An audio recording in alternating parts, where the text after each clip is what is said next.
The wind was a living thing, a predator made of ice and fury.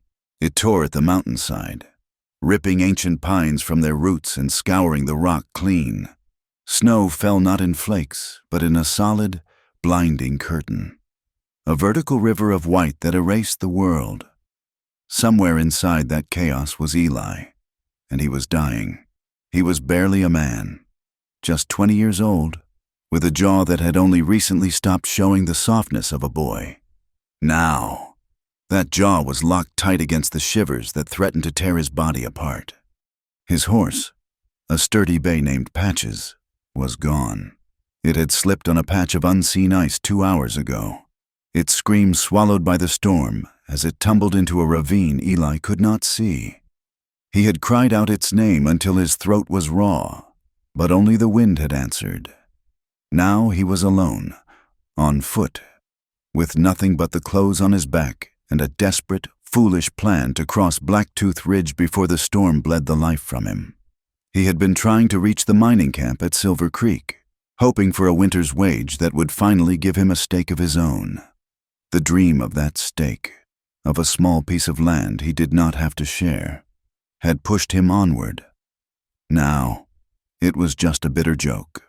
His feet were no longer his own. They were numb, heavy things he dragged through the deepening drifts. Frost had claimed the tips of his ears and nose, burning them with a cold fire that had long since faded into deadness. His vision swam, the whiteout in front of him swirling into dark, menacing shapes.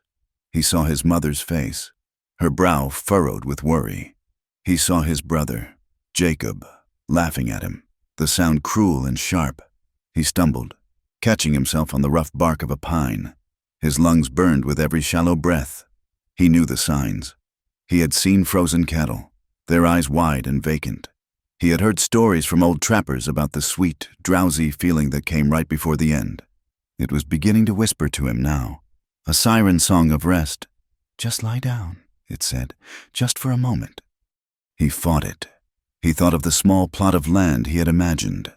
A cabin with a curl of smoke rising from the chimney. A field cleared by his own 2 hands. The image was faint, dissolving like sugar in water. He took another step, and another. The world tilted violently. His knee buckled, and he went down hard, his face plunging into the snow. It was soft, like a feather bed. The wind's howl softened to a lullaby. It would be so easy. He closed his eyes. The cold was no longer an enemy. It was a blanket, tucking him in for a long, final sleep. His last conscious thought was not of land or money, but of the simple, stupid fact that no one would ever know where he had fallen. He would just be another soul the mountains had claimed. She found him by accident, a sheer, dumb stroke of luck in a world that rarely offered any.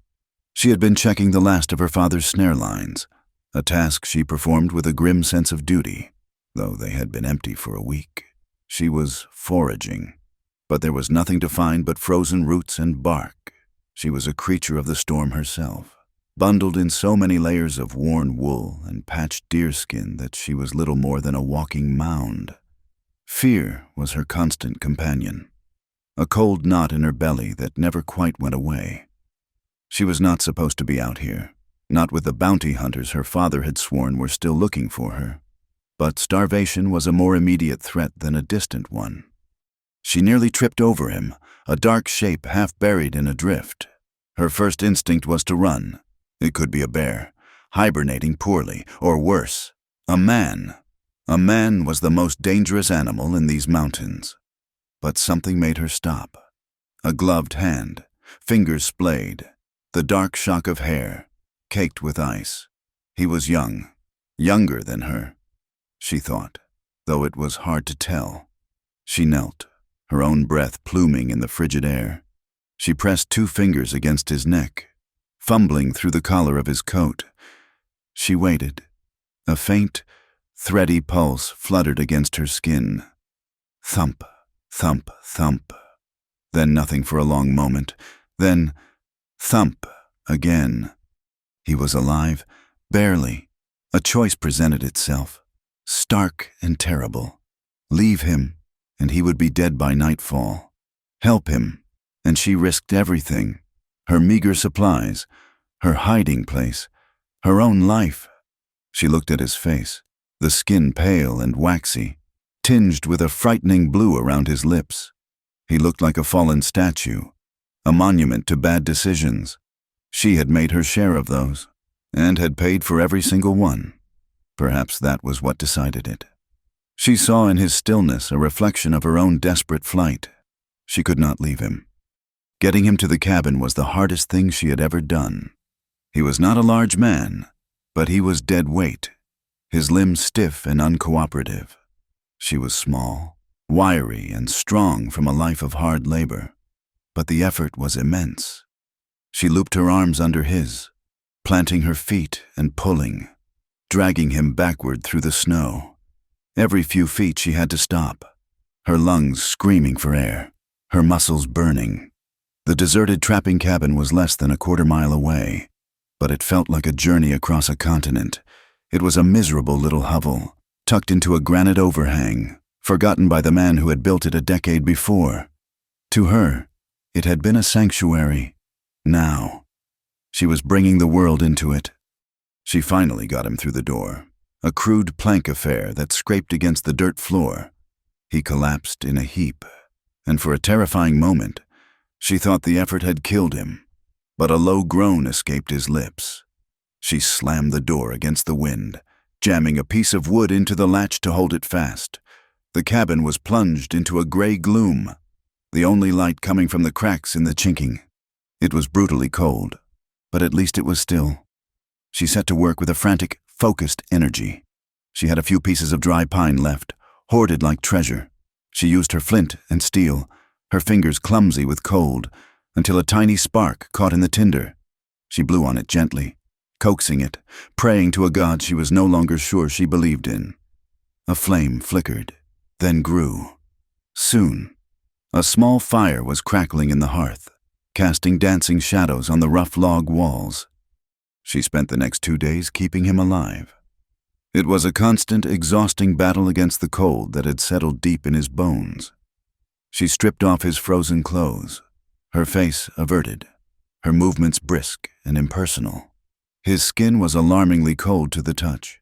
She rubbed his hands and feet with snow, the way her father had taught her, a harsh remedy to restore circulation. Then wrapped them in strips torn from her own spare blanket. She melted snow in a rusty pot and forced the lukewarm water between his lips, a spoonful at a time. He was delirious, muttering names she did not know. Jacob, Anna. He thrashed in a feverish state, his body trying to fight its way back to life. She held him down, her slight weight barely enough to keep him still. She spoke to him in low, soothing tones, not words of comfort, but simple commands. Stay still. Drink this. Hush now. She burned everything she had, the last of her firewood, the splintered remains of a broken chair left by the trapper, even the pages of a small book she carried, her only possession of value, feeding them one by one into the flames to keep the fire from dying. She did not sleep.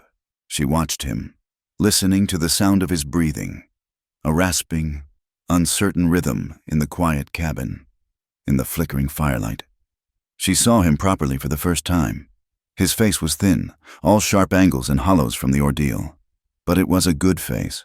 There was no cruelty in the line of his mouth, even in his unconsciousness. On the second night, his fever broke. The shivering subsided, replaced by a drenching sweat. His breathing deepened, becoming more regular. He was still terribly weak, but he would live. On the morning of the third day, the storm had passed. A brilliant, merciless sunlight streamed through the cracks in the wall, illuminating the dust motes dancing in the air. Eli stirred. His eyes fluttered open. They were a startling shade of blue, hazy with confusion. He tried to speak, but only a dry croak emerged. He saw her then, a figure sitting by the dying embers of the fire, her face obscured by shadow. He saw the ragged blanket covering him, the empty pot, the utter bareness of the small cabin. He knew, with a certainty that defied logic, that she had saved him. He tried to lift a hand, to ask her name. But when his eyes focused again, She was standing by the door. She had her bundle of wool and deerskin wrapped tightly around her once more, a ghost preparing to dissolve back into the wilderness. Their eyes met for a fraction of a second. He saw fear in hers, and a sadness so profound it struck him to the core. Then, without a word, she opened the door and slipped out. He heard her footsteps crunching in the fresh snow, moving quickly away. He called out, his voice a raw whisper, "Wait!" But she was gone. He was alone again, with the silence and the sunlight and the lingering, nameless memory of a girl who had appeared out of a storm and vanished just as quickly. Years passed. The mountains kept their secrets, and the memory of the snowstorm became a strange, dreamlike chapter in a life that grew harder, not easier. Eli was no longer a boy of 20. He was a man closing in on 30, and the years had carved themselves into his face, leaving lines of weariness around his eyes. He had built a life for himself, if one could call it that, on a small homestead bordering the town of Redemption. The land was his, bought and paid for with years of back-breaking work in mines and on cattle drives. But it was a lonely life. A deep, puckered scar marred the flesh of his left shoulder, a permanent reminder of a saloon fight that had almost cost him his arm. It was a fight over a woman named Anna, a woman with hair like spun gold and a heart as fickle as a summer breeze. She had sworn she loved him, and he, in his foolish youth, had believed her.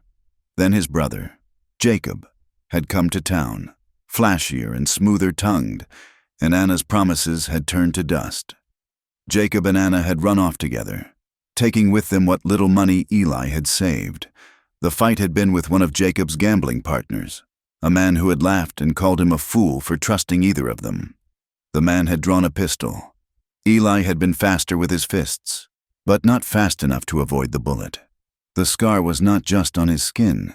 It ran deeper, through his trust in other people. Now, he kept to himself. His cabin was small and sturdy, built to withstand the wind and the snow. Inside, there was a bed, a table, 2 chairs, and a stone fireplace. One of the chairs had not been sat in for years.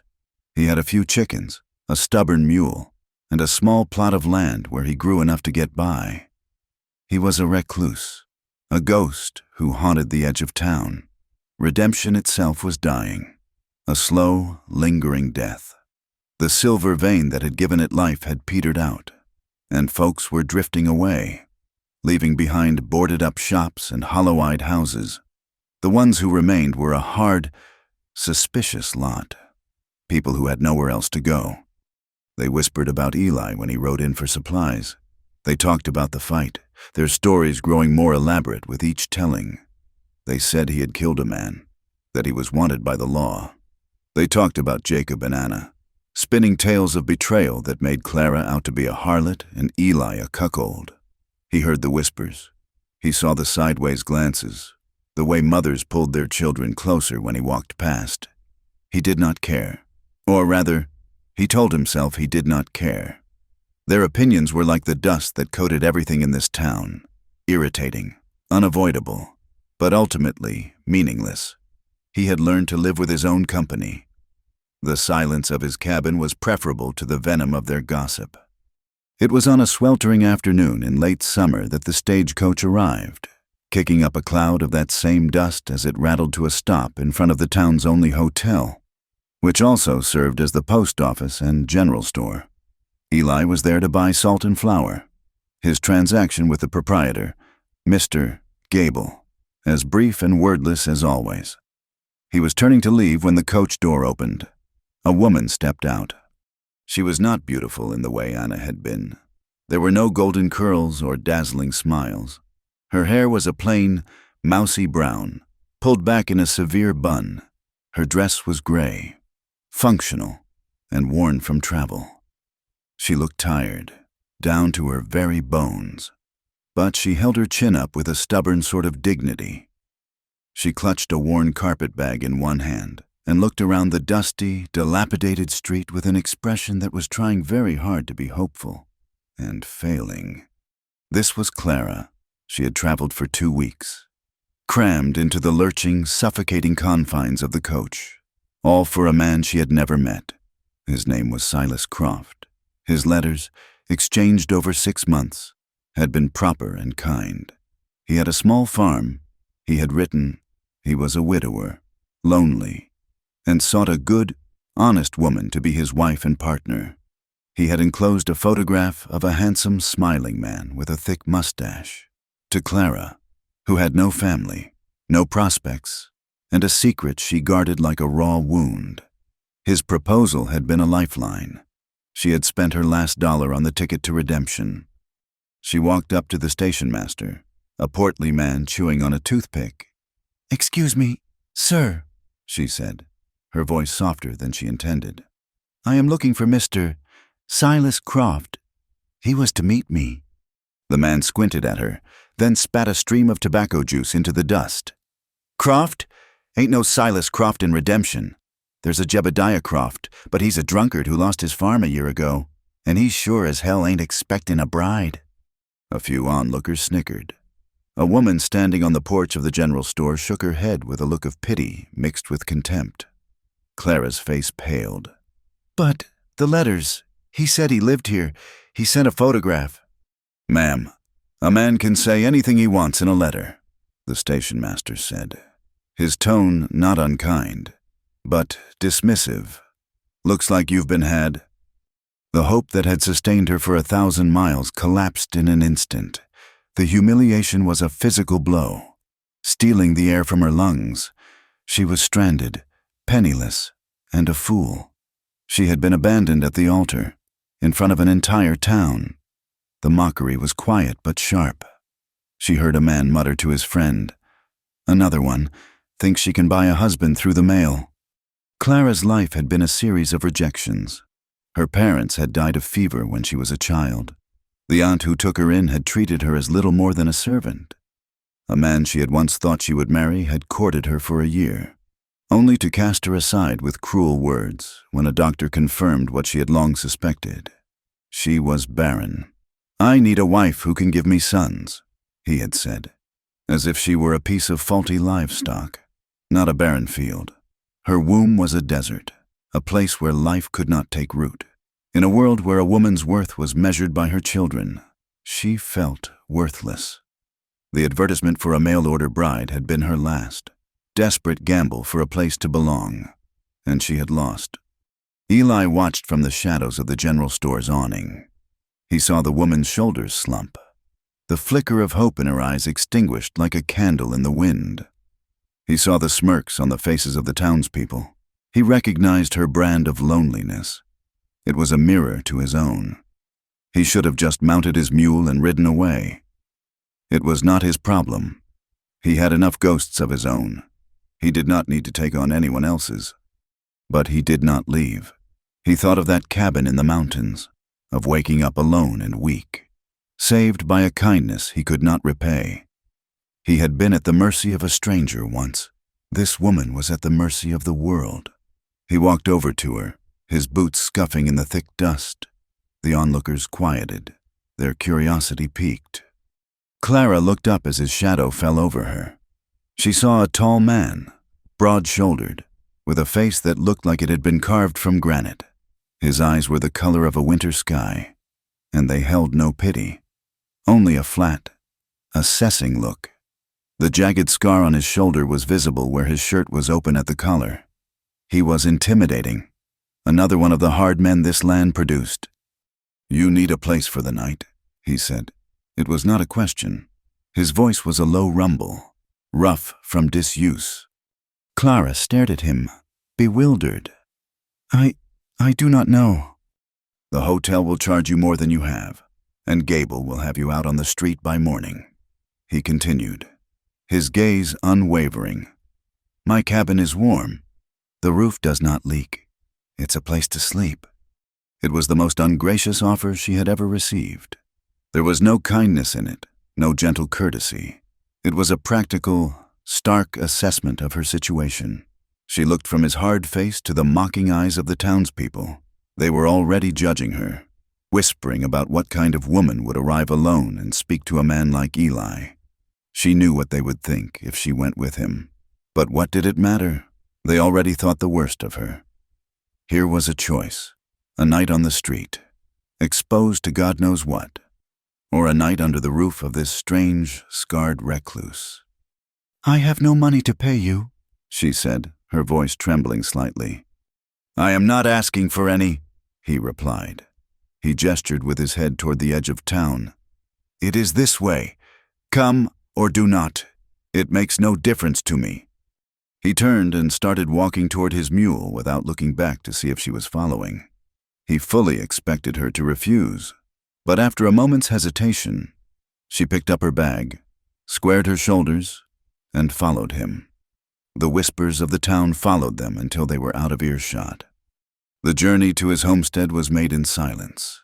He did not offer her a ride on the mule, so she walked beside him.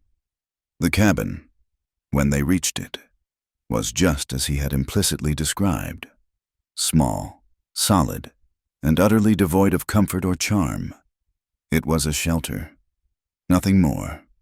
Inside, he pointed to a simple cot in the corner, separated from the main room by a threadbare blanket hung from a rope. "That is yours. There is water in the bucket. The outhouse is out back." He then went about his own business, tending to the fire, not speaking to her again. He was offering her a room for the night, nothing more.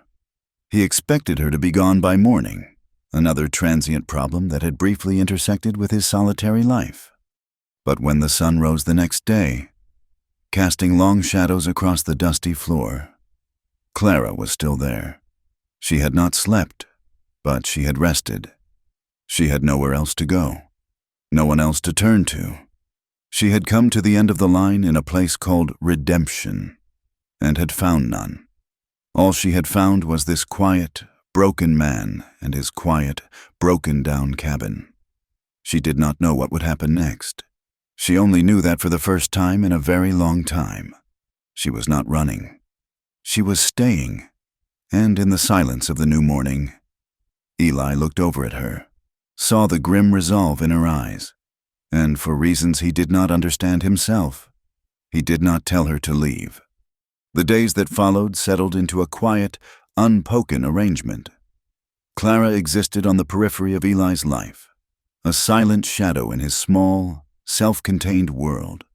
She knew the offer of a roof had been for a single night, but with the morning came the stark reality of her situation. She had nowhere to go. Redemption was not a town that offered charity, especially not to a woman who had arrived under the cloud of scandal. She would have to find work. Her first attempt was at the hotel, a clapboard building that sagged in the middle like a tired old horse. Mrs. Gable, the proprietor's wife, a woman whose face was perpetually pinched in disapproval, looked Clara up and down as if she were a piece of spoiled meat. Clara asked if she needed any help with the laundry or cleaning. "We have all the help we need," Mrs. Gable said, her voice thin and sharp. She did not even bother to be polite. Her eyes lingered on Clara's plain dress, her worn shoes. "A woman in your situation would do best to move on. There is nothing for you here." The unspoken words hung in the air between them. A woman abandoned, a woman desperate, a woman of questionable character. Clara did not argue. She simply nodded and walked out, the heat of shame prickling her neck. She tried the small eatery next, a greasy establishment that smelled of stale beer and fried pork. The owner, a large man with a stained apron, laughed outright. "Hire a woman to do what? Scare away my customers." He looked her over with a leering gaze. "Unless you are offering a different kind of service." His cronies at a nearby table chuckled into their mugs. Clara turned and left before he could say more. Her jaw set so tightly it ached. Her last stop was the Mercantile, the very store where her public humiliation had begun. Mr. Gable was behind the counter, weighing out a sack of beans. He was a man of few words, but his silence was as heavy and judgmental as his wife's pronouncements. Clara asked if he needed help stocking shelves or sweeping floors. He did not look at her. He kept his eyes on the scales, his hands moving with practiced efficiency. "It would not be proper," he muttered, his voice low. He slid the sack of beans toward a customer, a woman Clara had seen on the hotel porch the day she arrived. The woman refused to meet Clara's eye. As Clara turned to leave, her spirit feeling as brittle as a dried leaf, she heard Mr. Gable mutter to the other woman, his voice just loud enough to carry, "It is a shame what some women will do, selling themselves off to any sort of man. Sight unseen, it speaks to a certain lack of moral fiber." Clara's back stiffened, but she did not turn around. She did not give him the satisfaction. She had heard worse. She had lived through worse. The quiet contempt of a small-town shopkeeper was a shallow cut compared to the deep wounds of her past. She walked out of the store and did not look back, her face a mask of calm composure. Inside, her heart felt like a cold, heavy stone in her chest. She returned to Eli's homestead with the setting sun, her feet dragging in the dust. She had walked for miles, tried every respectable establishment, and had been met with a wall of suspicion and scorn. She was an outsider, a problem, a piece of driftwood washed up on their shore. Eli was in the yard, splitting firewood. The rhythmic thud of the axe was the only sound in the evening air. He did not acknowledge her return, but she knew he had seen her. He did not ask where she had been or what she had found. He did not need to. The answer was in the weary slump of her shoulders. That evening, as Eli cleaned his rifle by the fire, Clara took out a small sewing kit from her bag. One of his shirts, hung on a peg by the door, had a long tear in the sleeve. She took it down, threaded a needle, and began to stitch. Her movements were small and precise, a quiet rebellion against the idleness and despair that threatened to consume her. She worked by the flickering firelight, the tiny sounds of the needle passing through the rough fabric a counterpoint to the hiss and crackle of the logs. Eli watched her from the corner of his eye. He said nothing. When she was finished, she folded the shirt neatly and placed it on the end of his bed. The next morning, she was up before him. She found the chicken coop, a small, ramshackle affair, and scattered the last of the corn feed for the handful of scrawny birds. She located the well and hauled up a bucket of icy water, her hands aching from the cold rope. She found a worn broom and swept the packed dirt floor of the cabin, raising a small cloud of dust that danced in the morning sunbeams slanting through the single grimy window. When Eli came inside from tending to his mule, a pot of coffee was warming by the fire, and the cabin was, for the first time in years, clean. He looked at the swept floor, at the neatly mended shirt he was now wearing, at the woman who stood by the hearth, her back to him, staring into the flames. He still said nothing, but when he ate his breakfast of hardtack and bacon, he found a second plate had been set at the table. After a moment's hesitation, he gestured for her to sit. They ate in silence, and so it began. Clara did not ask for permission.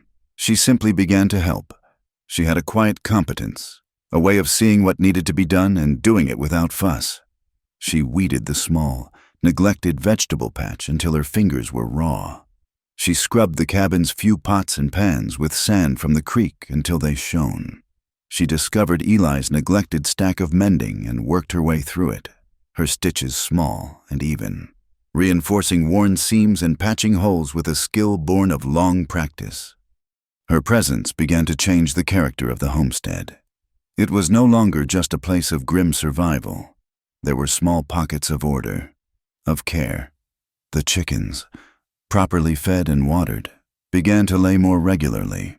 The meals she prepared from their meager supplies were simple, but they were hot and filling. She was a quiet, constant presence, a soft sound in the crushing silence of his life. Eli, in turn, began to rely on her in ways he would never have admitted. He found himself listening for the sound of her footsteps, for the quiet hum of her voice as she sometimes sang softly to herself while she worked. He grew accustomed to the smell of baking bread, a scent he had not known since his mother died. He was a man who had walled himself off from the world.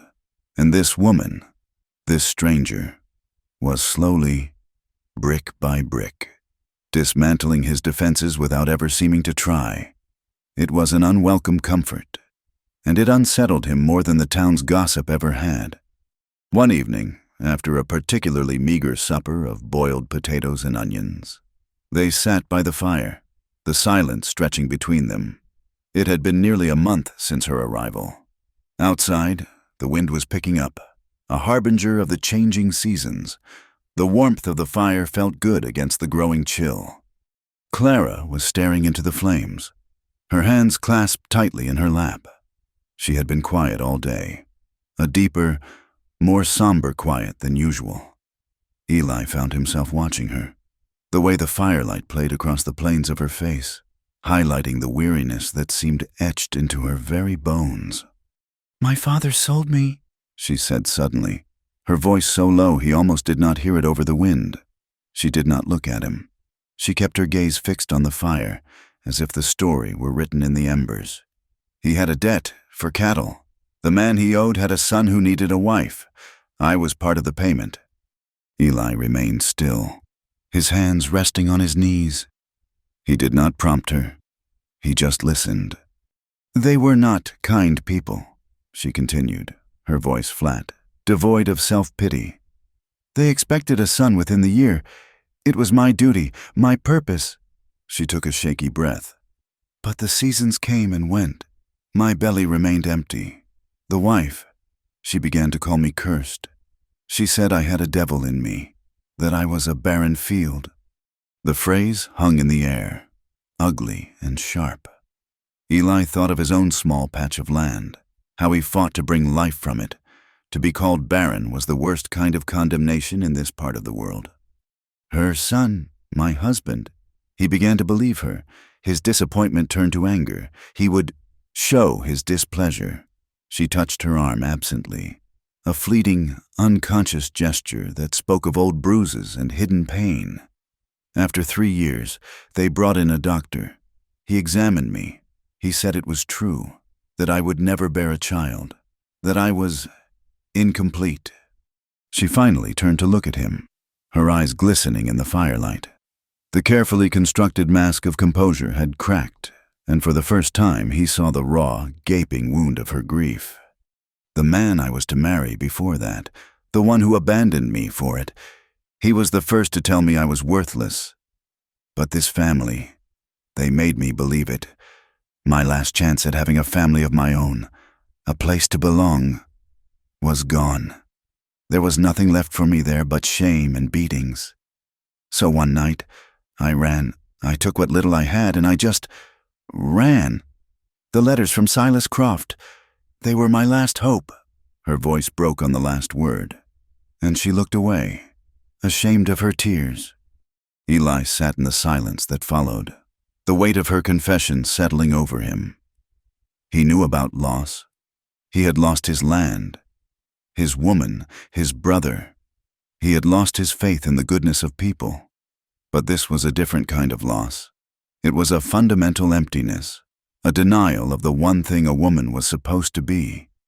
He looked at her, this small, resilient woman who had faced down so much cruelty, and he felt a stir of something he had not felt in a very long time. It was not pity. It was a rough, angry sort of respect. He thought of his own situation, a lonely man on a lonely piece of land, a subject of scorn and speculation, a man whose name was whispered with suspicion. He and Clara were two sides of the same coin, both marked as outcasts, both damaged by the world. And in that moment, a strange, practical idea began to form in his mind. "Marry me," he said. The words dropped into the quiet cabin like stones into a still pond. Clara's head snapped up, her eyes wide with disbelief. She stared at him as if he had lost his mind. "What did you say?" "Marry me," he repeated, his voice even, matter of fact. There was no romance in it, no softening of his hard features. "It makes sense." "Makes sense?" she whispered, her voice incredulous. "How does any of this make sense? You do not know me. You do not—" You do not want a wife like me. A wife who could not give him children. The words went unsaid, but they were a chasm between them. I am not looking for a wife who can give me sons, he said, his voice rough. I am not looking for love. I am looking for a quiet life. The town will not let a single woman be. They will not let a man like me be, either. But a married couple, they are left alone. It would stop the tongues from wagging. He leaned forward slightly, his gaze intense. You need a name, protection. A woman alone has no standing here. A wife does. It would give you dignity. Clara was stunned into silence. She had expected pity, perhaps a clumsy word of comfort. She had not expected this, a proposal, not of love, not of passion, but of practicality. A business arrangement between two damaged souls. She searched his face, looking for the telltale signs of pity, the condescending kindness that she despised more than outright cruelty. But she did not find it. What she saw in his eyes was a deep, soul-crushing weariness that mirrored her own. She saw the loneliness of a man who had given up on expecting anything good from the world. And she saw something else, something she could not quite name. It was not affection. Not yet. It was a flicker of recognition, the silent acknowledgement of one survivor to another. He was not trying to save her. He was offering her a partnership in survival. You would do that? She asked, her voice barely audible. Tie yourself to a barren woman? The town will only talk more. Let them talk, he said with a shrug. They talk anyway. This way. We have a reason to ignore them. Together. The word hung in the air. Together. It was a word she had not dared to hope for. A life of solitude had seemed her only future. He was offering her a different path. Not an easy one, but one she would not have to walk alone. She thought of Mrs. Gable's sneer, of the leering man in the eatery, of Mr. Gable's cruel whispers. She thought of a life spent looking over her shoulder, always on the run. Eli was offering her a place to stand her ground. He was offering her a home. She took a deep, shuddering breath. Yes, she said, I will. They were married 3 days later, in the back room of the general store. The place smelled of burlap and cured tobacco. Mr. Gable officiated, his face sour, reading the words from a worn prayer book in a dull monotone. His wife stood as the sole witness, her arms crossed tightly over her chest, her expression one of grim martyrdom. There were no flowers, no well-wishes, no guests. Clara wore her same gray traveling dress. Eli wore his mended shirt. They said the words, their voices low and steady in the dusty room. When it was over, Eli paid Mr. Gable $2 silver for his trouble. Mr. Gable pocketed the coins without a word of thanks. As they stepped out of the back room and into the main store, a group of women who had been pretending to shop fell silent, their eyes wide with a hungry, malicious curiosity. The news had already spread through the town like wildfire. Eli and Clara walked past them, their heads held high, and did not say a word. As the door swung shut behind them, they heard a woman's sharp whisper, loud enough to carry through the wood. Well, I'll be the poor fool. She trapped him. That is what a woman like that does. She finds a lonely man with a bit of land and traps him. Another woman laughed, a short, ugly sound. He will regret it by winter. Eli's hand instinctively went to the pistol on his hip, his knuckles white. But Clara laid a hand gently on his arm. He looked down at her. Her face was pale, but her eyes were clear and steady. She gave a small, almost imperceptible shake of her head. He let his hand drop. Together, they walked down the main street of redemption, husband and wife, a silent, defiant pair against the sneering whispers of the world they now had to face. They did not touch, they did not speak, but for the first time, they were walking in the same direction. The first snows came in late October, soft and apologetic, a dusting of white that melted by noon. By November, The snows were harder, meaner. They came with a wind that had teeth, a wind that scoured the plains and screamed down from the high peaks. Winter was not just a season in this part of the country. It was a siege. It laid waste to the land, locked the creeks in iron, and drove every living thing to ground. For Eli and Clara, it meant a shrinking of their world, until it was little more than the 4 log walls of the cabin. Life became a series of relentless, grinding chores. The water in the bucket by the door froze solid every night. In the morning, Eli would have to take an axe to the well, shattering a thick plate of ice just to lower the bucket. The woodpile he had spent the autumn building seemed to shrink at an alarming rate. Each log burned a small victory against the cold that was a constant, creeping enemy. Food grew scarce. They lived on a diet of salted pork, beans, and the tough, dense bread Clara baked in a Dutch oven over the fire. The chickens stopped laying, huddling for warmth in their coop, and the vegetable garden was a frozen, barren patch of earth under a blanket of snow. The cold settled into Eli's bones, and it woke the ghost in his shoulder. The old gunshot wound, long since healed into a knot of scarred tissue, began to ache with a deep, malevolent throb. At first, it was a dull annoyance. Soon, it became a grinding fire that radiated down his arm and up his neck. The pain sharpened with every drop in temperature, a merciless barometer of the winter's deepening cruelty. It stole his sleep and shortened his temper. Some days, the simple act of lifting the axe was an agony that left him pale and sweating, despite the freezing air. He fought it, as was his nature. He was a man accustomed to solitude and self-reliance, and he viewed this weakness as a personal failing. He would not speak of it. He would simply move a little slower, his jaw set a little tighter, his eyes clouded with a pain he refused to name. Clara saw it all. She saw the way he favored his left arm, the almost imperceptible wince when he reached for something on a high shelf, the exhaustion that settled over him like a shroud in the evenings. She did not comment on it. She had learned that this man's pride was a fortress, and to assault it with unwanted sympathy would be a mistake. Instead, she helped in quiet, practical ways. She started taking over the task of hauling water from the well. She made sure the wood box by the hearth was always full, saving him the extra trips into the biting wind. One night, the pain grew too great to be ignored. A blizzard descended upon them, a roaring fury of wind and snow that shook the very foundations of the cabin. Eli had spent the day securing the animals and reinforcing a loose shutter, and the effort had cost him dearly.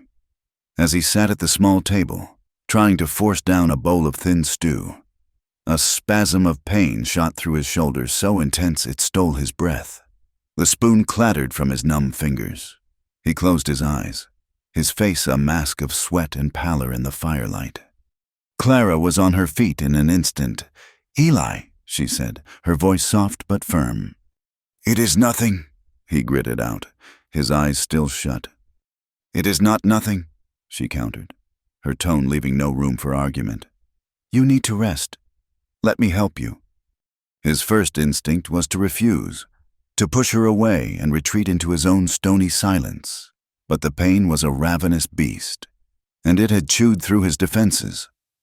For the first time, he was too tired to fight. He gave a short, defeated nod. That night began a new chapter in their strange, unwritten contract. Clara became his nurse. She helped him to the bed and gently eased his shirt off over his head. The scar was an ugly, puckered thing, the skin around it red and inflamed. She soaked a rag in hot water from the kettle, wringing it out and laying it carefully over the aching joint. He hissed in a breath as the heat sank in, but a low groan that followed was one of relief. The nights were the worst. The pain brought a fever, and with the fever came the dreams. He would thrash in the narrow bed, caught in the grip of nightmares that flickered at the edges of his memory. He was back on the mountain, the snow a suffocating blanket, the wind a chorus of dying screams. He was lost, frozen, giving in to the sweet, lethal lullaby of the cold. Clara did not sleep. She sat in the cabin's single comfortable chair, pulled close to the fire, keeping vigil. She would rise every hour to add another log to the flames, the sound of the crackling wood a small comfort against the howling of the storm outside.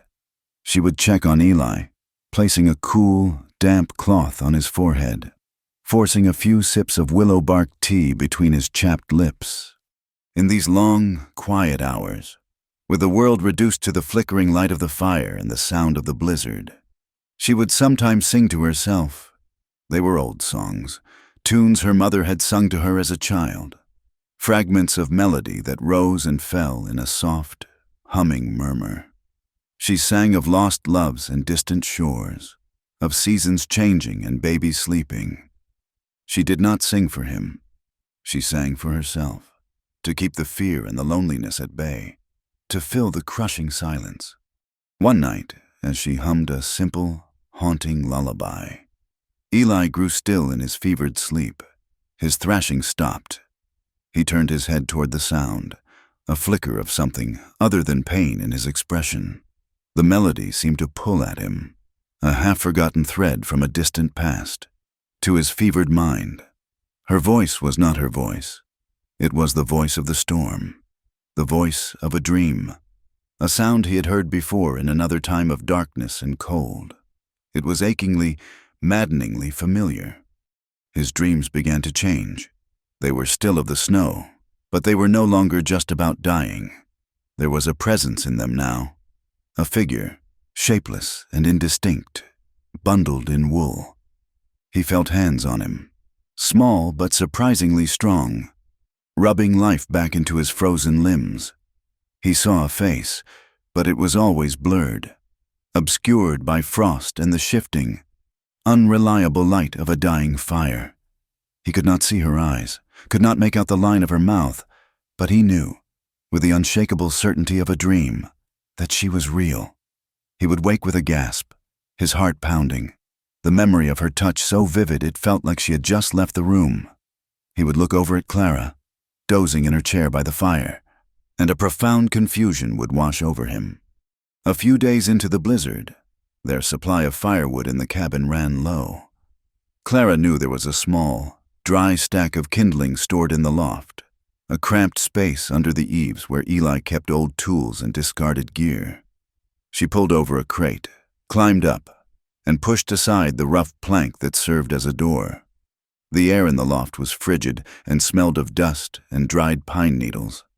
As her eyes adjusted to the gloom, she saw the pile of kindling in the corner. Next to it was a heap of old burlap sacks and, underneath them, a splash of faded color. Curiosity piqued. She reached out and pulled at it. It was a blanket, made of coarse, homespun wool, woven in a simple pattern of faded red and gray stripes. It was stiff with age and riddled with moth holes, but as her fingers traced the rough texture, she froze. Her breath caught in her throat. Near one corner was a tear, a jagged L shape, that had been crudely mended with thick black thread, her own stitches. She remembered the night she had torn it, snagging it on a nail as she dragged a half-conscious boy into an abandoned cabin. She remembered mending it by firelight, her fingers clumsy with cold and fear, using the last of her thread. She had left it covering him when she fled, her one good blanket, a small sacrifice to the nameless stranger she had saved. She dropped the blanket as if it were a hot coal. A wave of dizziness washed over her. It could not be. It was a coincidence, a similar blanket, a similar tear, but she knew it was not. She knew with a certainty that chilled her to the bone. The man lying in the bed downstairs, the hard, silent recluse who was now her husband, was the boy from the snowstorm. She quickly backed out of the loft, pulling the plank back into place. Her heart was hammering against her ribs. She did not mention it. She could not. What would she say? How could she explain it? Their life together was a fragile, delicate thing, a house of cards built on a foundation of practicality and mutual desperation. To introduce this miracle, this impossible coincidence, It would shatter everything. He might resent her for the secret, or worse, feel indebted to her. He had married her for dignity, not out of a debt of life and death. The knowledge was a dangerous, burning coal, and she held it close, deep inside herself, where it could not set their world on fire. That night, the storm reached its peak. The wind shrieked like a banshee, and snow piled in great drifts against the door and the single window. The cabin felt like a tiny, fragile ship on a vast, roaring ocean. Eli was deep in his fever dreams, tossing and turning, his muttering growing more agitated. Clara was changing the cloth on his forehead when his hand shot out and grabbed her wrist. His grip was surprisingly strong. His eyes were closed, his face contorted in a dream of loss. "Don't leave," he murmured, his voice thick with sleep and pain.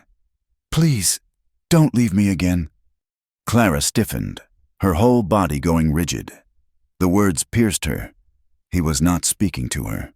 Clara, his wife. He was speaking to the ghost in his dreams, the girl from the snowstorm. Her. He was pleading with a memory. The confusion was a sharp pain in her chest. Did he know? Did he somehow remember? Or was this just the fever talking? A random collision of words and nightmares. She gently pulled her wrist from his grasp, her hand trembling. She retreated to her chair by the fire, her mind reeling. The distance between her and the man in the bed had never felt so vast, or so terrifyingly small. The blizzard broke a day later, leaving behind a world of stunning, silent white. Eli's fever broke with it. The pain in his shoulder receded to a manageable ache. He was weak, washed out, but his mind was clear for the first time in days.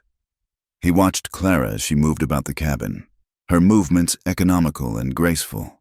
She had saved him, not from a snowstorm this time, but from the ravages of his own broken body. The thought sat uneasily with him. The forced intimacy of his illness had breached the walls between them. The silence was no longer empty. It was filled with unspoken things. One evening, as they sat by the fire, the silence finally broke. "I used to believe in God," Eli said, his voice quiet, directed at the flames. "I thought if you worked hard and treated people right, you would be rewarded. I believed in fairness." He poked at a log with an iron poker, sending a shower of sparks up the chimney. "Then my PA died of a fever he caught helping a neighbor raise a barn. My ma worked her fingers to the bone to keep our small farm, and then a drought took that. It did not seem fair." He paused, and Clara waited, knowing there was more.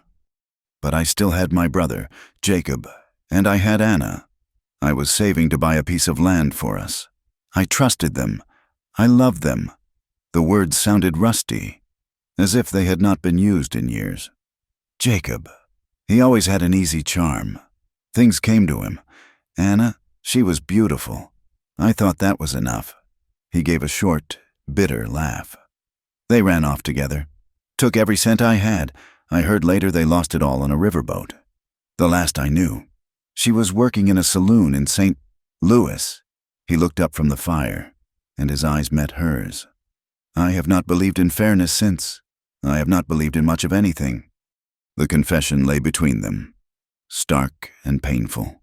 It was an offering, a piece of his broken past laid bare. Clara hesitated. Every instinct she had screamed at her to stay silent, to keep her own ugly story locked away. But he had shown her his wounds. It was a terrifying act of trust. She had to honor it with her own. "My past is not much prettier," she said, her voice barely a whisper. She told him again of being sold for a cattle debt, but this time she did not spare the details. She spoke of the hope that had curdled into fear, of the husband who was a stranger and the mother-in-law who was a tyrant. She spoke of the shame of her barrenness and how it had been used as a weapon against her. She spoke of the beatings, her voice flat and emotionless, describing the events as if they had happened to someone else. She told him of her escape in the dead of night, with nothing but the clothes on her back and the terror of being hunted. Eli listened, his face unreadable in the flickering light. He did not interrupt. He did not offer platitudes or expressions of sympathy. He just listened, his stillness a vessel for her pain. When she was finished, a profound silence filled the cabin, broken only by the crackling of the fire.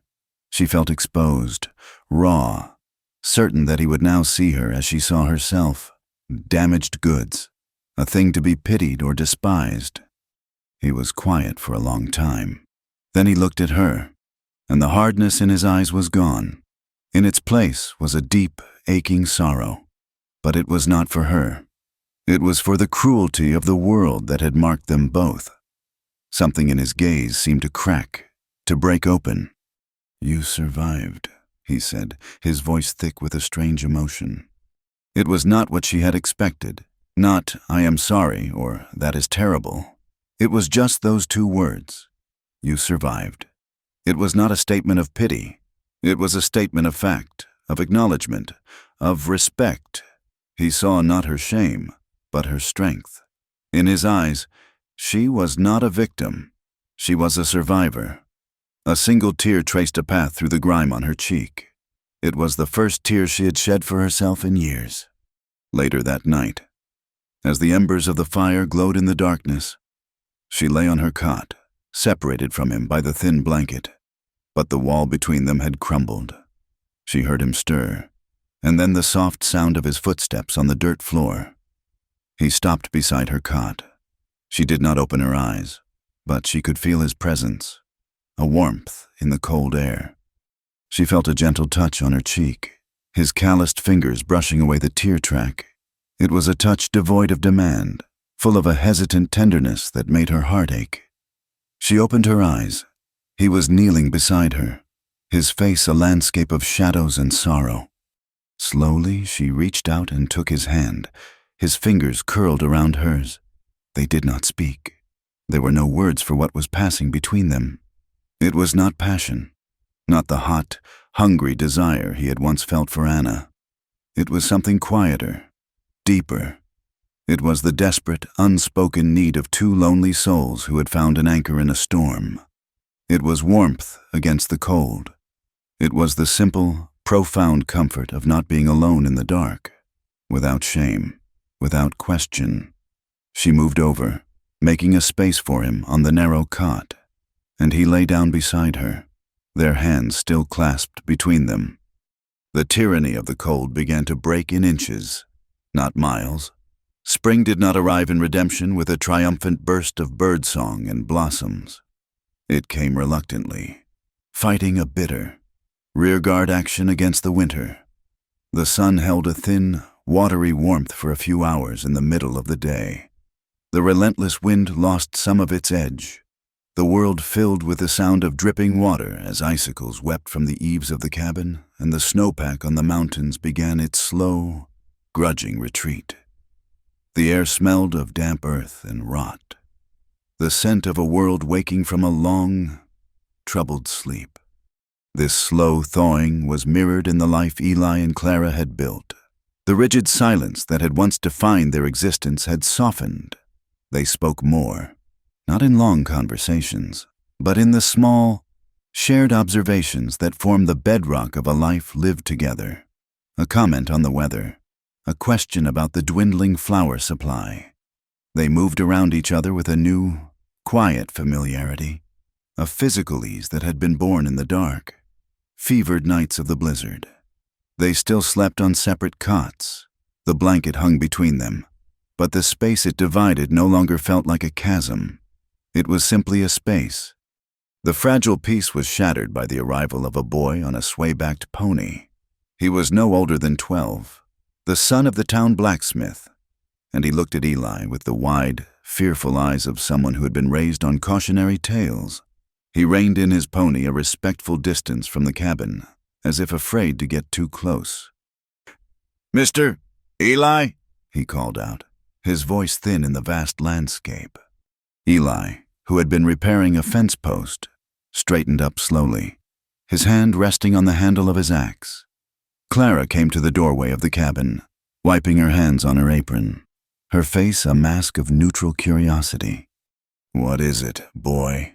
Eli's voice was a low rumble, not unkind, but not encouraging either. "My PA sent me," the boy said, swallowing hard. "He said to tell you that your brother is back in town. He is at the saloon.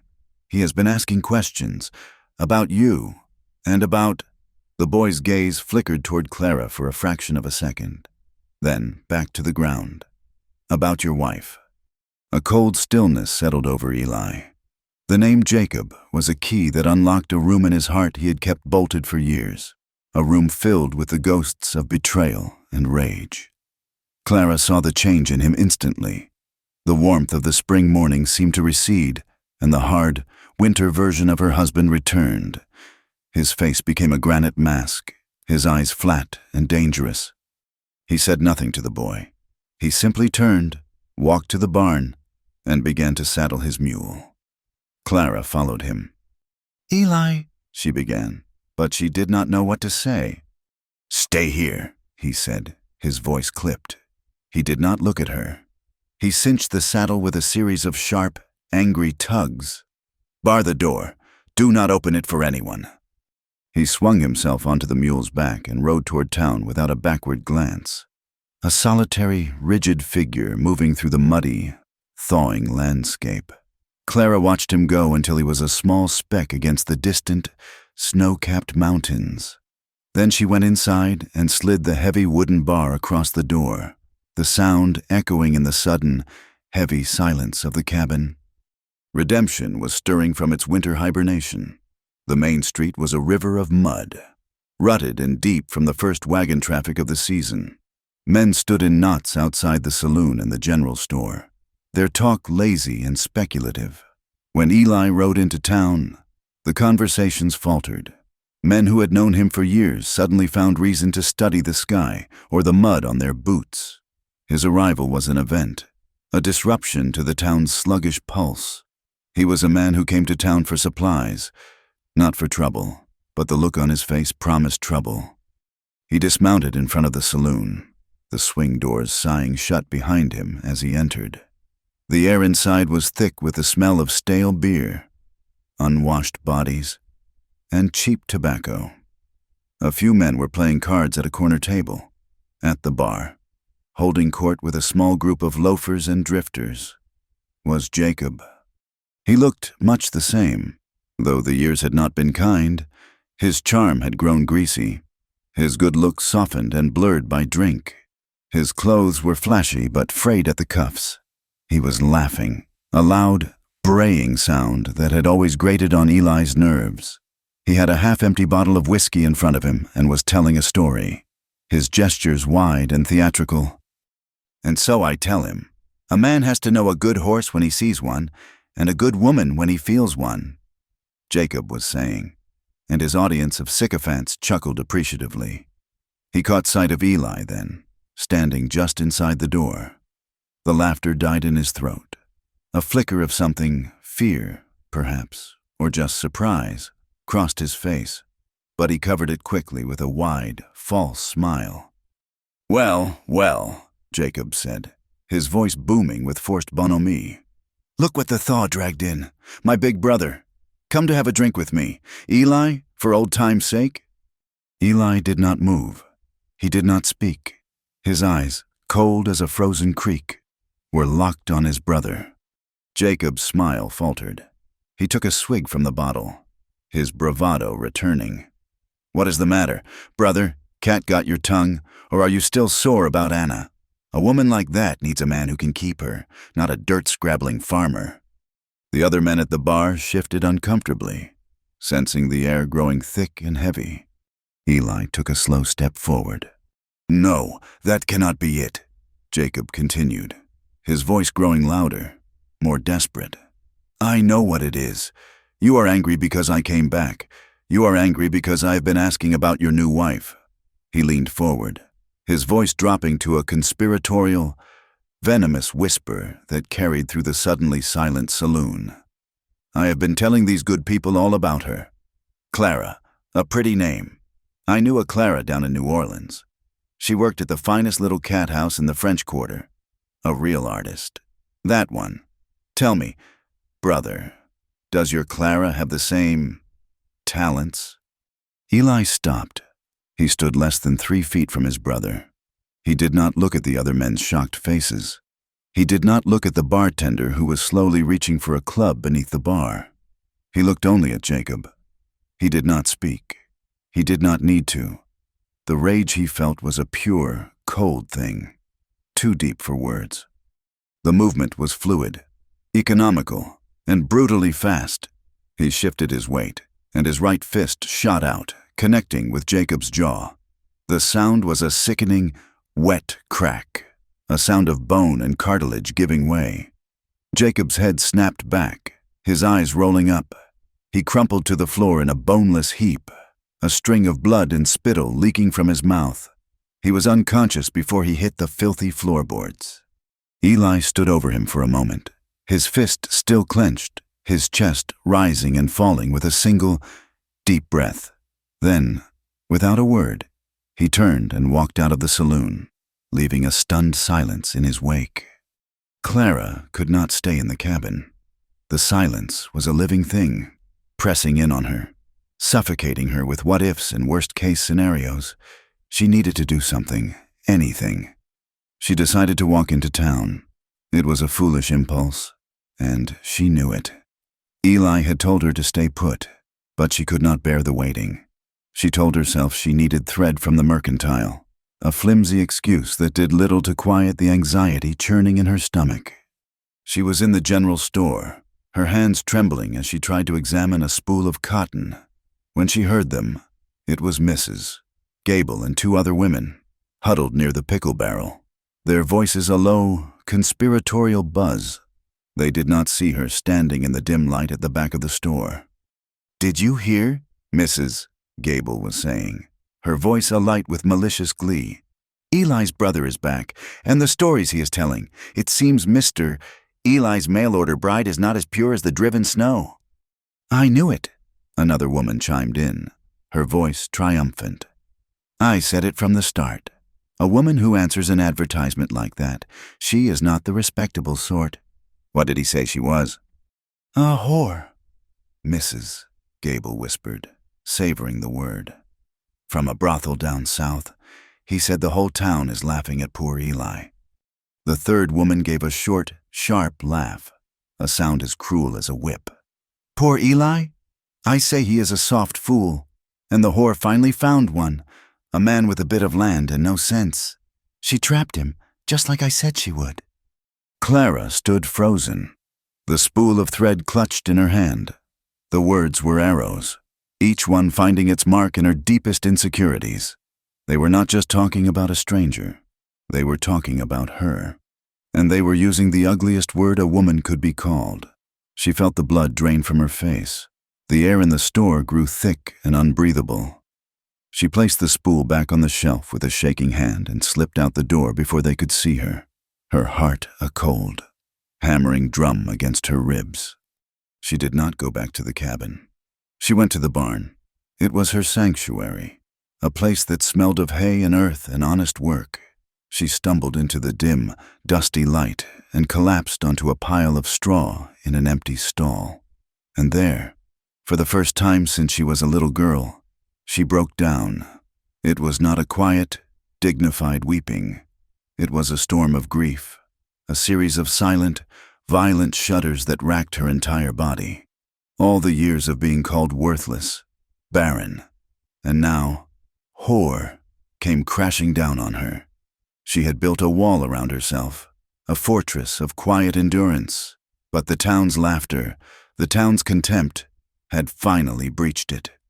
She did not know how long she lay there, curled into a tight ball, trying to muffle the sounds of her own despair.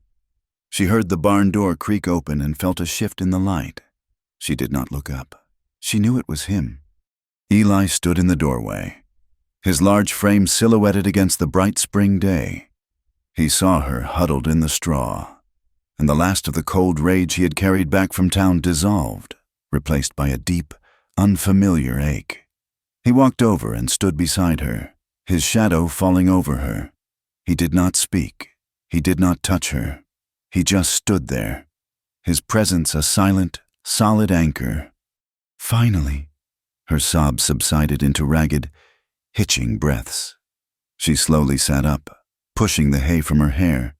She would not look at him. She stared at her hands, twisting them in her lap. "I heard them," she whispered, her voice raw.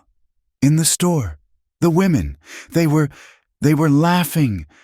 Eli's jaw tightened. "They are fools. What my brother says is poison. It means nothing." "Does it?" She finally looked up at him, her eyes red-rimmed and filled with a desperate, heartbreaking vulnerability. This was it. The moment she had been dreading her entire life.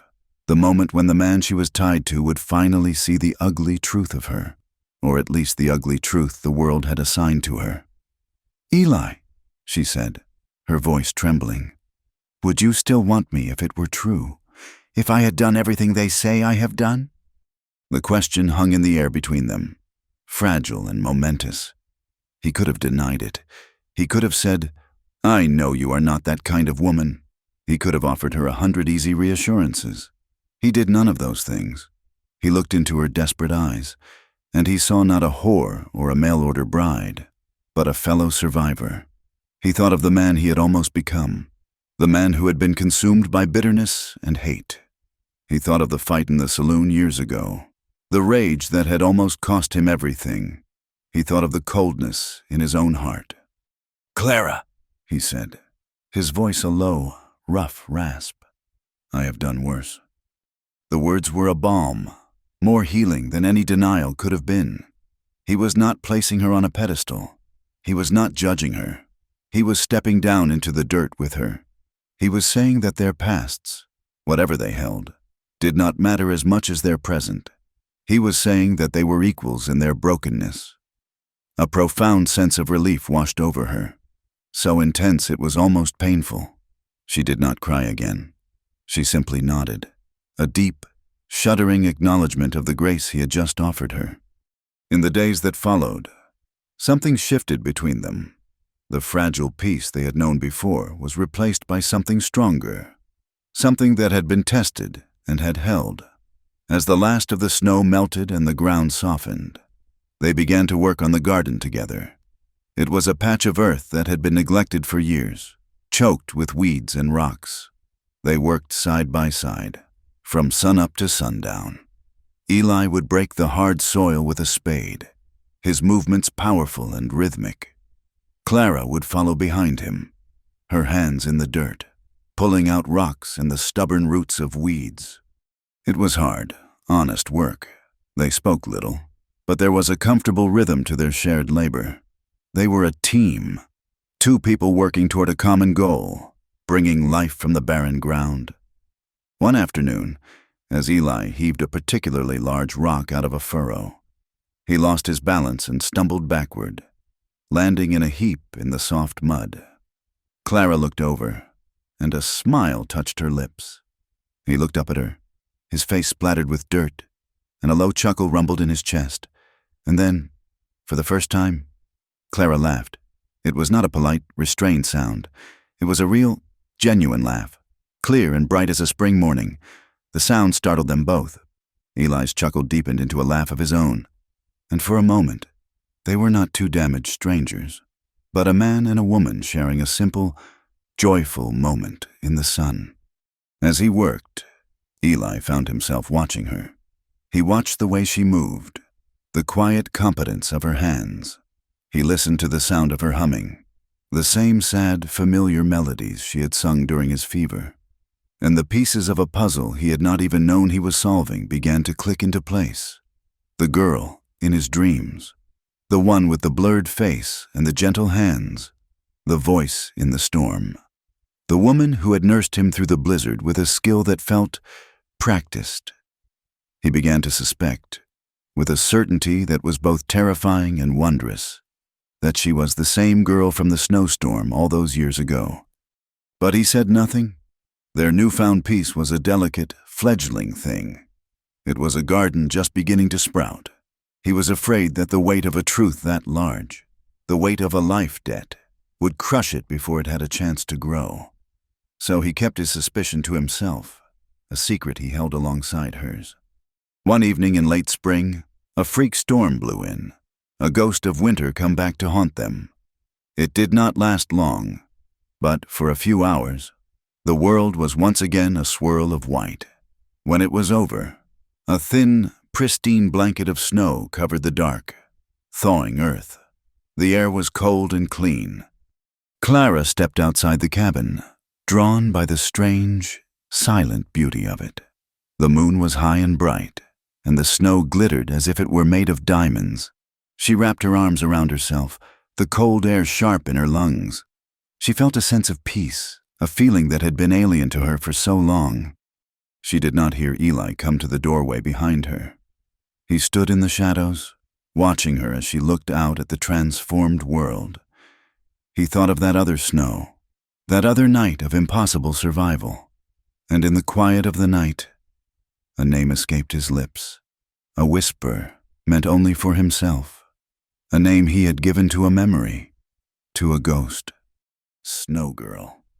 The words were barely audible, a soft exhalation on the cold night air, but Clara heard them. Her heart stopped. The blood rushed in her ears.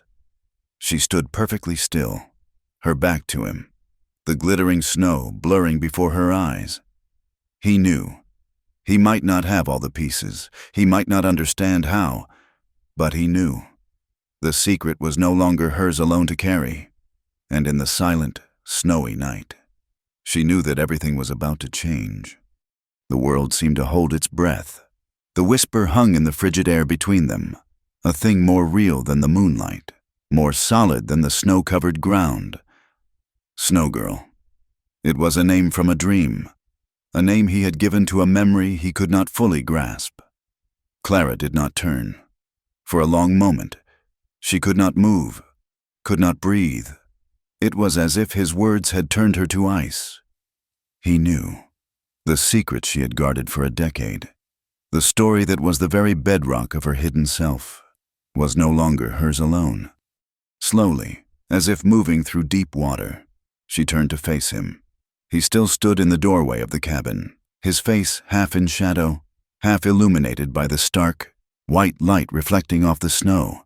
His expression was not one of accusation or even surprise. It was one of deep, searching confusion, as if he had just spoken a word in a language he did not know he understood. "What did you call me?" she asked, her voice quiet but clear, carrying easily in the profound stillness. Eli seemed to wake from a trance. He blinked, the connection between his thought and his speech finally locking into place. I do not know," he said, his voice rough with uncertainty. "It is just this snow, and the way you were standing here. It reminded me of something." He looked at her, truly looked at her, and the questions that had been swirling in the back of his mind for weeks rose to the surface. Her skill at nursing him, the strange, haunting familiarity of her voice when she hummed, the resilience in her that went beyond mere stubbornness. Clara took a step toward him, her boots making a soft crunching sound in the fresh snow. "Reminded you of what? Eli?" she pressed gently. She knew this was the precipice. There was no going back. "A dream," he said, shaking his head slightly. "A fever dream from a long time ago. A storm, a cabin, and a girl who saved me." His eyes never left her face, and in their depths, the suspicion was hardening into a fragile, impossible certainty. "It was you," he said. It was not a question. It was a statement of dawning, unbelievable fact. Clara closed the remaining distance between them, stopping just before the cabin's threshold. She looked up into his face, her own a canvas of remembered fear and sorrow and a strange, aching relief. The time for secrets was over. "I was 17, she began, her voice gaining strength as the story poured out of her. "I had been on the run for almost a month. The family my father sold me to. They were not going to let me go. They considered me their property, like a horse or a head of cattle that had wandered off. They sent men after me, bounty hunters. Not good men, I heard they were asking questions in the settlements, so I took to the high country, thinking I could lose them in the mountains." Eli listened, his expression carved from stone, his mind racing, fitting her words over the fragmented, dreamlike images of his past. "The storm came on so fast," she continued, her gaze becoming distant, seeing not the cabin but another, meaner shelter from long ago. "I was checking the last of some old snare lines, looking for anything to eat, and I found you. You were half buried in a drift, your face the color of ash. I thought you were dead." She shuddered at the memory. "But you were not. I could not just leave you. I could not." She told him everything. About dragging his dead weight to the abandoned trapping cabin. About the 2 days and 2 nights she had spent keeping the fire alive, melting snow for him to drink, rubbing his frozen hands and feet until her own were raw. She told him how she had burned the pages of her mother's book, her last possession, to keep him from freezing. "On the 3rd morning, the storm had broken," she said, her voice dropping to a whisper. "You woke up. You looked at me. I was so afraid. Not of you. I was afraid the bounty hunters would see the smoke from the chimney, that they would track me there. If they found me, they would have found you too. I could not risk that, and I could not bear to be taken back to that life. So I ran. I left before you could even speak." Her story finished. She stood before him, vulnerable and exposed, the whole truth of her life laid bare at his feet. Eli was silent for a long time. The moon climbed higher in the sky, casting their long shadows across the snow. He was seeing her not as Clara, his quiet, competent wife, but as the nameless, faceless girl who had pulled him back from the brink of death. He was seeing the frightened, desperate girl who had sacrificed everything she had for a stranger and then vanished, asking for nothing in return. All the small kindnesses, all the quiet acts of care he had witnessed over the past months, suddenly clicked into a much larger picture. Her entire life, it seemed, had been an act of survival, punctuated by a single, profound act of grace.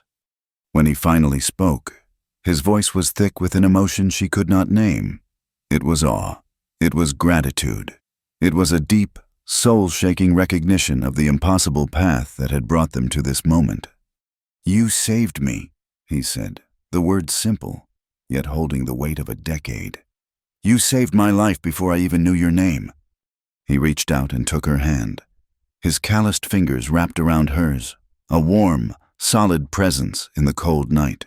He gently pulled her inside, out of the snow, and led her to the chairs by the cold hearth. They sat together, their hands still laced between them. Two solitary figures stunned into silence by the strange, aching circle their lives had drawn. They had met as strangers in a storm of ice and death. They had found each other again as strangers in a storm of loneliness and desperation. All this time, they had been orbiting each other. Two stars bound by a gravity they had never understood until now. The revelation was not a violent, shattering thing. It was a quiet, profound settling, as if the last, most important piece of their shared story had finally clicked into place.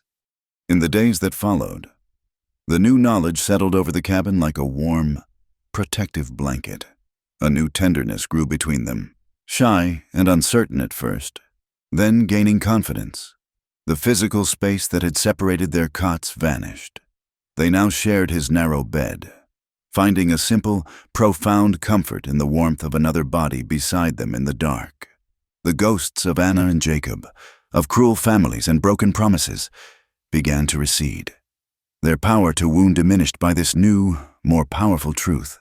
They had been bound together not by a contract written in a dusty ledger in the back of a general store, but by a covenant of survival written in a snowstorm years ago. For the first time, peace seemed not just possible, but real. It was a peace destined to be short-lived. This was a land that did not reward contentment. It was a land that tested you again and again, and just when you thought you had found solid ground, it would give way beneath your feet. They came on a Tuesday afternoon, when the sun was high and the last of the freak spring snow was melting into muddy rivulets. There were 4 of them, riding lean, hard-used horses. They were not cowboys or prospectors.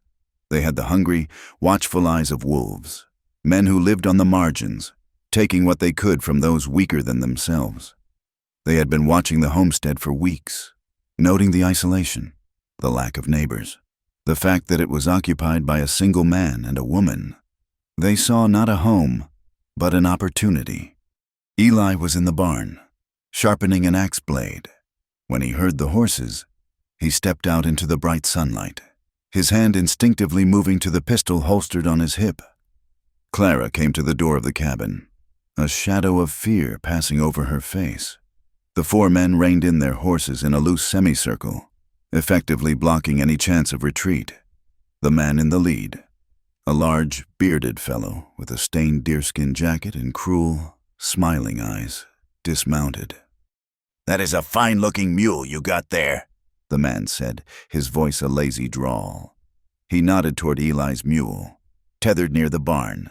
"And a fine-looking woman." His eyes slid over to Clara, lingering on her in a way that made her skin crawl. "State your business," Eli said, his voice low and cold. He did not move, but his body was coiled like a spring, every muscle tense. "Our business," the man chuckled, a humorless sound. "You could say our business is redistribution.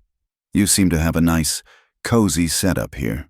A roof over your head, food in your belly. We have been having a rough winter. We aim to fix that." The other 3 men dismounted, spreading out, their intentions clear. They were not here to talk. "Ride out now," Eli warned, his voice dropping even lower. "Ride out, and this can end peacefully." The leader just smiled. "I do not think so." He lunged. Eli was ready for him. He met the man's charge, sidestepping and bringing the butt of his pistol down hard on the man's wrist, sending the knife he had drawn spinning into the mud. But the other 3 were on him in an instant. It was a brutal, unequal fight. Eli was strong, and he was fueled by a desperate, protective rage. He landed a solid punch that sent one man stumbling back, his nose erupting in a spray of blood. He kicked out, catching another in the knee, but there were too many of them. One of the men circled behind him and brought a heavy piece of firewood down across his back. Eli staggered, his vision blurring. Another fist crashed into his jaw. He went down to one knee, and then they were on him, their boots and fists a merciless storm of violence. Clara screamed his name, a raw, terrified sound. The leader, rubbing his bruised wrist, walked over to her. He grabbed her arm, his fingers digging into her flesh like talons. "Now, you are going to be a good girl," he snarled, his face close to hers, his breath sour with rot-gut whiskey. "You are going to show us where your husband keeps his money, and then you and I are going to get to know each other a little better." He began to drag her toward the cabin, and in that moment, something inside Clara snapped. All the fear she had lived with her entire life, fear of her cruel family, fear of the bounty hunters, fear of being alone and helpless, crystallized not into panic, but into a single, sharp point of cold, clear rage. She did not scream again. She did not struggle. With a sudden, violent twist, she ripped her arm free from his grasp. He was so surprised by her sudden strength that he stumbled back a step. It was all the time she needed. She darted into the cabin. The men who were beating Eli paused, laughing, expecting her to hide under the bed like a frightened rabbit. She emerged a second later. She was not hiding. In her hands, she held Eli's shotgun, a heavy, double-barreled greener. She raised it to her shoulder, the motion fluid and practiced. Her face was pale, but her hands were steady. Her eyes were chips of ice. The leader's smile vanished, replaced by a look of disbelief. "Now hold on a minute. Missy," he started to say. He never finished the sentence. The world exploded in a deafening roar of thunder and a cloud of black smoke. The shotgun kicked hard against Clara's shoulder. A brutal, satisfying punch. The man screamed, a high, thin sound of agony, and collapsed to the ground, clutching his leg, which had dissolved into a red ruin below the knee. For a heartbeat, the other 3 men stood frozen in shock. Then, seeing Clara calmly break open the shotgun to reload, panic broke their paralysis. They scrambled for their horses, their greed forgotten, replaced by a primal terror of the silent, determined woman with the smoking gun. They hauled their screaming leader onto the back of his horse and fled, disappearing over the rise in a frantic clatter of hooves. The sudden silence was as deafening as the blast had been.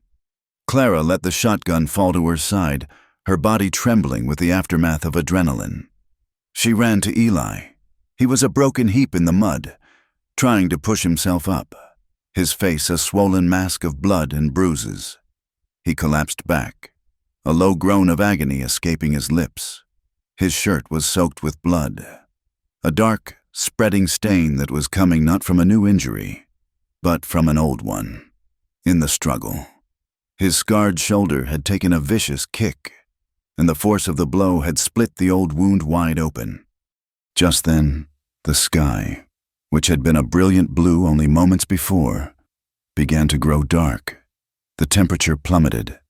A cold wind sprang up from the north, carrying with it the first fat flakes of snow. The freak storm, the ghost of winter, was returning with a vengeance. Clara did not hesitate. She put her arms around him, her small frame straining with the effort, and half-dragged, half-carried him into the cabin, leaving a smear of blood in the mud behind them.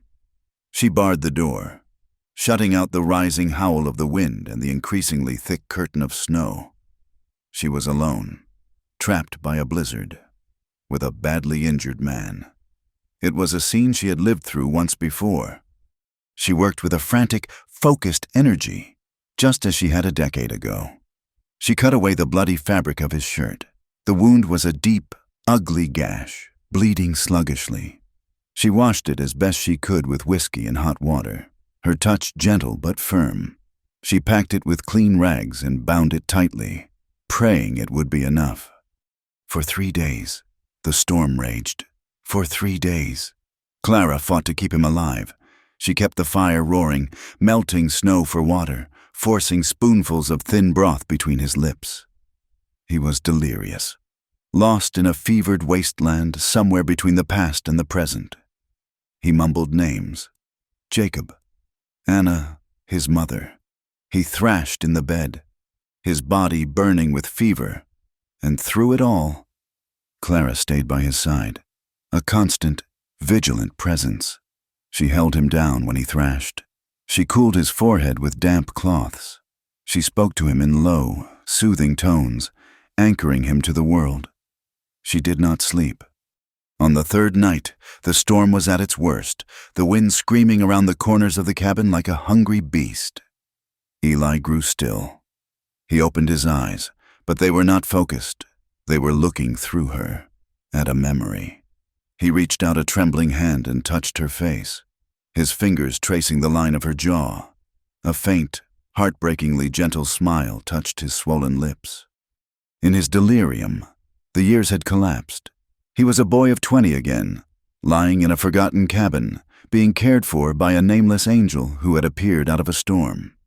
He was a man of 30, lying in his own bed, being cared for by the woman who was his wife, the woman who was that same angel. The 2 moments, the 2 women, had merged into one.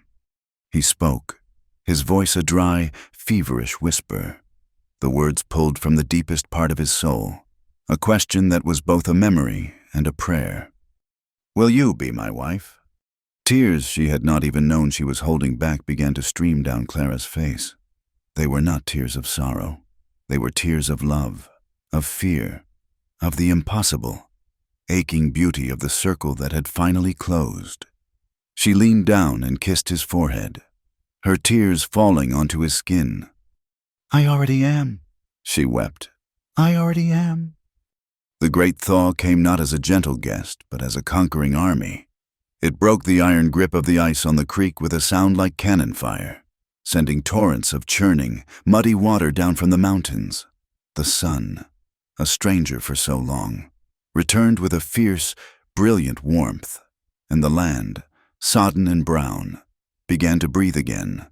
The air filled with the rich, fecund smell of thawing earth, of pine needles and damp wood, the smell of life returning to a dead world. Inside the cabin, Eli was slowly returning to the world of the living.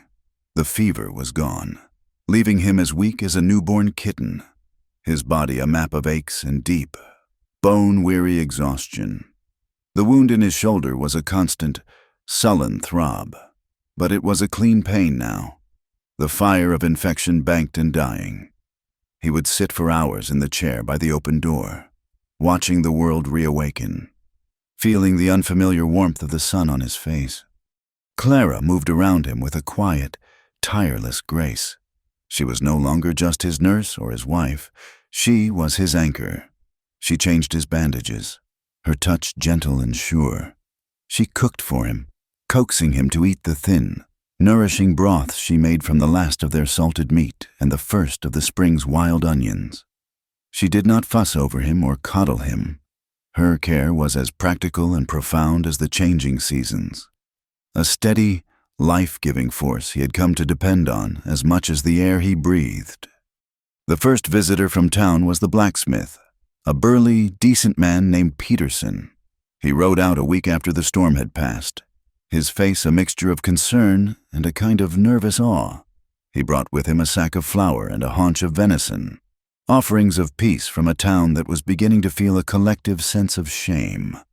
"We heard there was trouble," Peterson said, standing awkwardly in the doorway, his hat in his hands. He did not look at Eli, who sat in his chair, pale and gaunt. He looked at Clara. "The boy, my son, he said your brother came to town, Eli, and then we heard there was a fight." His gaze flickered to Clara again. "And then we heard about the riders." The story had trickled back to redemption in pieces, carried by a trapper who had found a man with a shattered leg moaning in a line cabin miles to the south. The man and his companions, terrified and in their cups, had babbled a story about a homesteader and his wife, a woman who handled a shotgun like a soldier and had the eyes of a hawk. The story was a wild, improbable thing, but it had the ring of truth, and it spread through the town like a grass fire. Jacob's poisonous lies, which had seemed so deliciously scandalous just a few weeks before, now looked like what they were, the pathetic, spiteful ramblings of a coward. The town's narrative began to shift. The whispers that had once condemned Clara now began to praise her. The mail-order bride, the abandoned woman, the suspected whore, was recast in the town's collective imagination. She was a woman who had defended her home. She was a wife who had protected her husband. She was, they grudgingly admitted, one of them. Clara was polite to Mr. Peterson, thanking him for the provisions. She felt his respectful, curious gaze on her, and she understood that something had changed, but as she watched him ride away, she felt a profound sense of indifference. The town's approval, which she might have once craved, now meant nothing to her. She had been judged and found wanting, then judged again and found worthy. It was all the same. Their opinions were as fickle as the spring weather. Her home was not in redemption. Her home was here, within these 4 log walls. With the broken man who was her husband, she had everything she needed. When she went into town for supplies the following week, the change was palpable. People nodded to her on the street.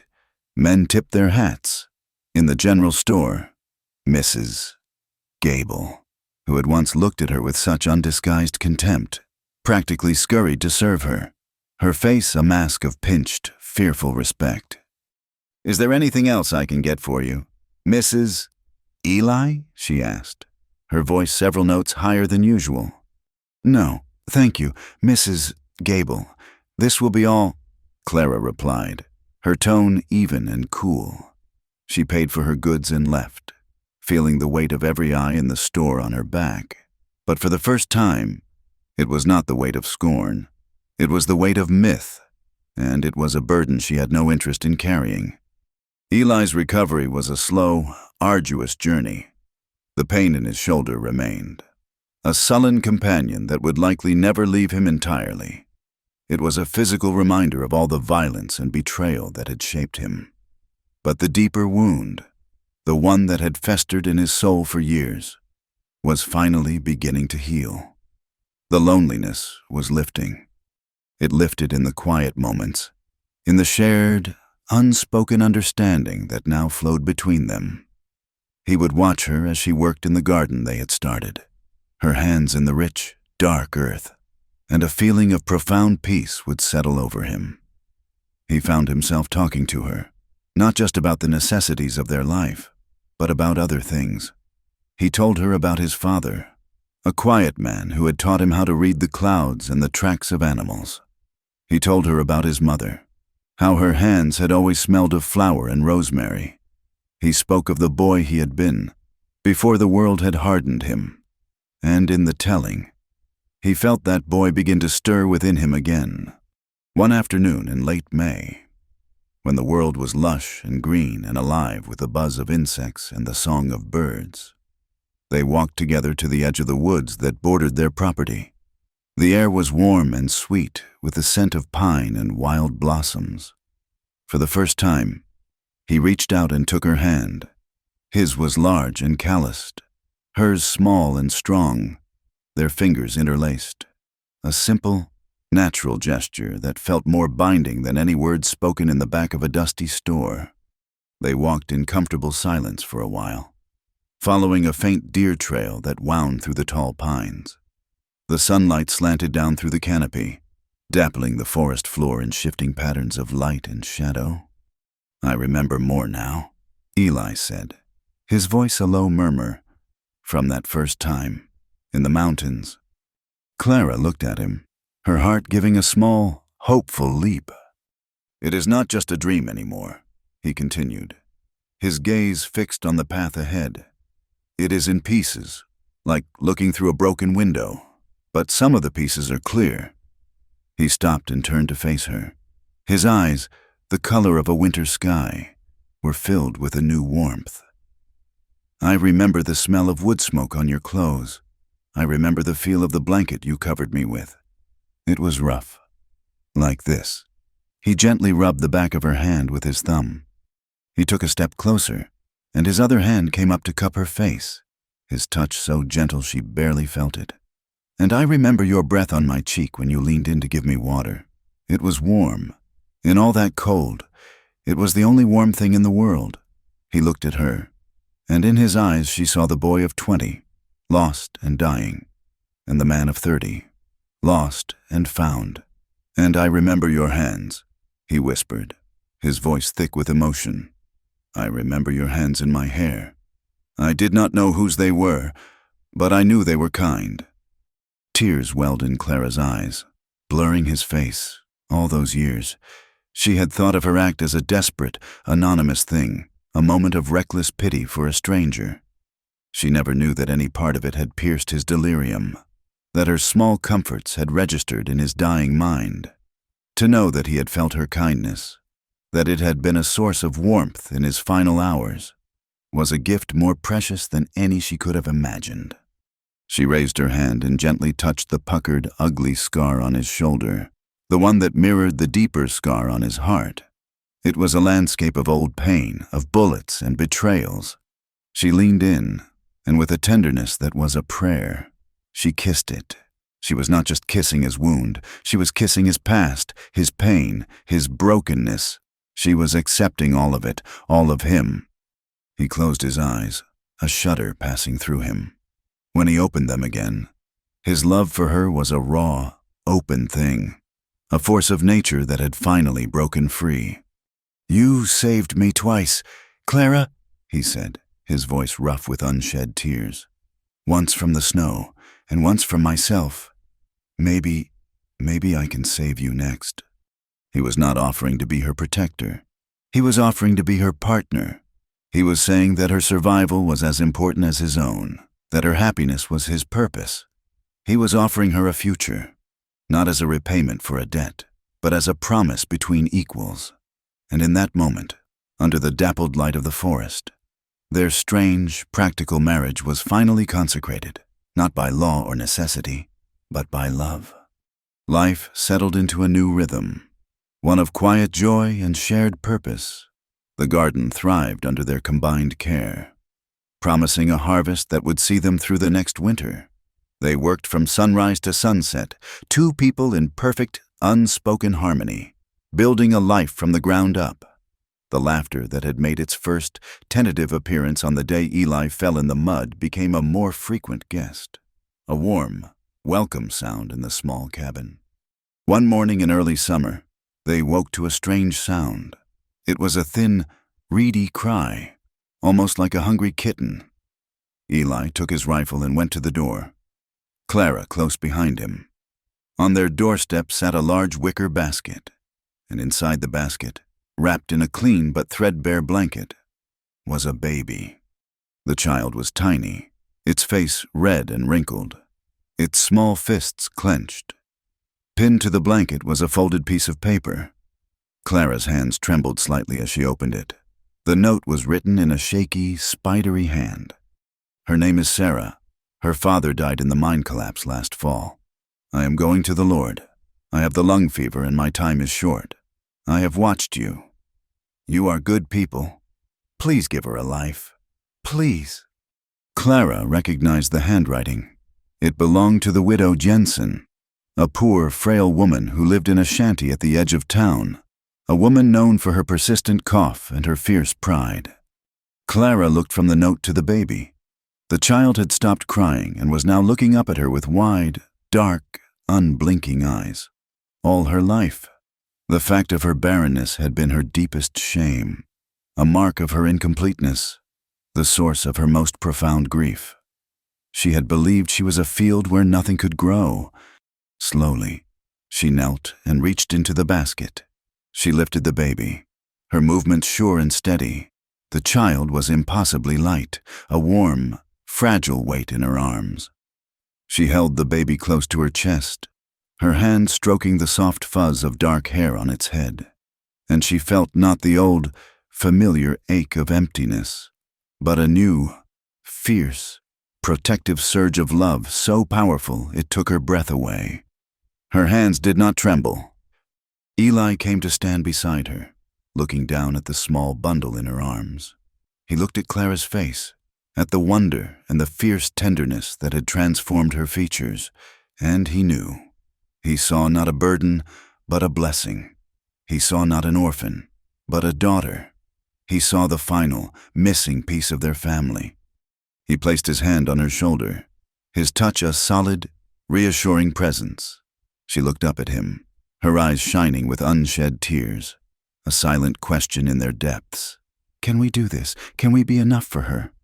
We can be enough, he said softly, answering the question she had not asked. And they raised Sarah as their own, pouring into her all the love they had thought they would never have a chance to give. Together, the two scarred, broken people who had been thrown away by the world built a life that was stronger and more beautiful than either of them had ever thought they could deserve. They were not perfect, but they were whole. Years passed.